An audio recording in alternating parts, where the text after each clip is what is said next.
నమస్తే. తెలంగాణలో కొంతమంది ఐఏఎస్, ఐపీఎస్ ఇతర ఉన్నతాధికారులపై ప్రభుత్వం నిఘా పెట్టింది.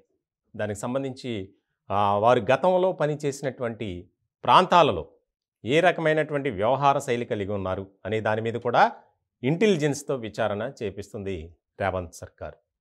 ఇప్పుడు తెలంగాణలో ఇది చాలా హాట్ టాపిక్‌గా మారింది. ఇటీవల జరుగుతున్నటువంటి పరిణామాలు, ఒక్కొక్కటిగా వెలుగులోకి వస్తున్నటువంటి అక్రమాలు చూస్తుంటే ఇన్ని అన్నీ కావు. మొన్న బాలకృష్ణ ఆయన అధికారాన్ని అడ్డు పెట్టుకొని కోట్లాది రూపాయలకి పడగలెత్తాడు. ఇటువంటి క్రమంలో తాజాగా మరో ఘటన, మాజీ ఐఏఎస్ అధికారి, ప్రభుత్వానికి సీఎస్గా ఉన్నటువంటి సోమేష్ కుమార్ ఆయన 25 ఎకరాల భూమి కొనుగోలు వ్యవహారంలో అవకతవకలకు, అక్రమాలకు పాల్పడ్డారని నిర్ధారణ అయింది. ఇలా ఈ జాబితాలో చాలామంది ఉన్నారు. ఐఏఎస్లు, ఐపీఎస్లు, ఇతర ఉన్నత శాఖలకు సంబంధించినటువంటి అధికారులు అధికారాన్ని అడ్డు పెట్టుకొని బీఆర్ఎస్ నేతల అండదండలతో అక్రమాలు చేశారు.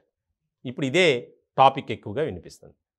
దీనికి సంబంధించి నిరాధారమైనటువంటి ఆరోపణలు ఎవరిపై కూడా చేయకూడదు.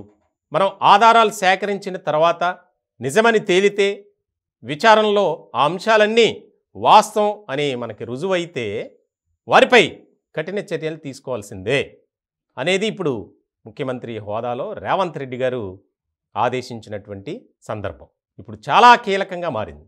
అటు ప్రభుత్వ వర్గాల్లో ఆసక్తికరమైనటువంటి చర్చ జరుగుతుంది. ముఖ్యంగా ఇప్పటికే పోలీసుల పనితీరుపై డీజీపీ అసంతృప్తి వ్యక్తం చేయటం, దానికి సంబంధించి ముఖ్యమంత్రి రేవంత్ రెడ్డి గారికి ఒక నివేదిక ఇవ్వటం, నిందితుల్ని మార్చేయటం, కేసుల్ని తారుమారు చేయటం, ఇట్లాంటి క్రమంలోనే అన్నీ బయటకు వచ్చిన తర్వాత పంజాగుట్టకు సంబంధించినటువంటి పోలీసులపై ఏ రకమైనటువంటి చర్యలు తీసుకున్నారో మనకు తెలుసు. రాష్ట్ర వ్యాప్తంగా ఎప్పుడు ఎక్కడా ఎన్నడూ లేని విధంగా దాదాపు 80 మందికి పైగా ఒకేసారి అందరినీ బదిలీ చేశారు. చాలా కీలకమైనటువంటి పరిణామం.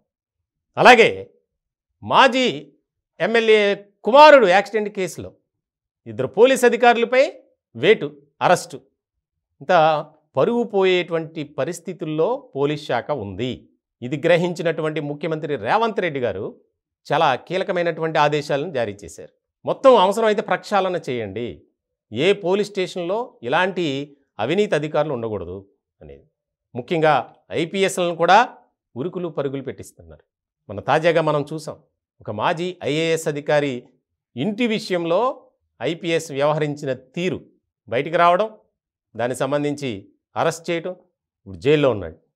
ఇట్లా ఒక్కొక్కరుగా ఒక్కొక్క అంశం బయటకు పడుతుంటే సీఎం రేవంత్ రెడ్డి గారు ఏం చేయాలి, ఏంటి, ఎందుకు ఇలా జరిగింది అనే దాని మీద ఒక సమాలోచన చేస్తున్నారు. గత ప్రభుత్వంలో కేసీఆర్ సర్కార్లో ఉన్నటువంటి కీలకమైనటువంటి నేతలకు ఏ రకంగా ఒత్తాసు పలుకుతూ వారికి బానిసలుగా బతికారు అధికారులు అనేది ఇక్కడ అర్థమవుతుంది. చాలా కీలకమైనటువంటి అంశంగా తీసుకున్నారు. వాస్తవానికి కాంగ్రెస్ పార్టీ అధికారంలోకి రాకముందే కాంగ్రెస్ పార్టీ వద్ద అనేక రకాల ఆరోపణలకు సంబంధించినటువంటి ఆధారాలను సేకరించి పెట్టుకున్నారు. అవన్నీ ఇప్పుడు విచారణ పేరుతో ఒక్కొక్కటిగా బయటికి తీస్తున్నారు. దానిలో భాగంగానే ఐఏఎస్ అధికారిగా ఉన్నటువంటి సోమేష్ కుమార్ 25 ఎకరాల భూమి కొనుగోలు, ఇలా చాలామంది రాష్ట్రంలో ఉన్నారు. ఆయా జిల్లాల్లో కూడా ఐపీఎస్లు, ఐఏఎస్లు ఇదే రకమైనటువంటి వ్యవహార శైలితో ఉన్నారు. వారికి బీఆర్ఎస్ నేతలు సపోర్ట్ చేశారు కాబట్టే ఈ విధంగా అక్రమాలకు పాల్పడ్డారు అనేది నిర్ధారణకు వచ్చింది. ఇటువంటి సందర్భంలో రేవంత్ రెడ్డి ఆయనైతే ఎవరిని కూడా ఉపేక్షించొద్దు, కానీ అన్నిటినీ క్షుణ్ణంగా పరిశీలించాలి, విచారించాలి, తదుపరే చర్యలు తీసుకోవాలి. ఇది మెయిన్ కాన్సెప్ట్. ఇలాంటి సందర్భంలో చాలా కీలకమైనటువంటి అడుగులు వేస్తున్నారు. విచారణ కానీ లేదా ఆధారాలు సేకరించే పనిలో కానీ దానికి సంబంధించి ఇంటెలిజెన్స్ వ్యవస్థకి ఈ బాధ్యత అంతా అప్పచెప్పారు. ఎవరైతే గతంలో ఉన్నతాధికారులుగా పనిచేసి ఆరోపణలు ఎదుర్కొన్న వారు ఉన్నారో వారిపై విచారణకు పూర్తి స్థాయిలో చేయాలని చెప్పి ఇంటెలిజెన్స్ వర్గాలకి ఆ బాధ్యతను అప్పగించారు.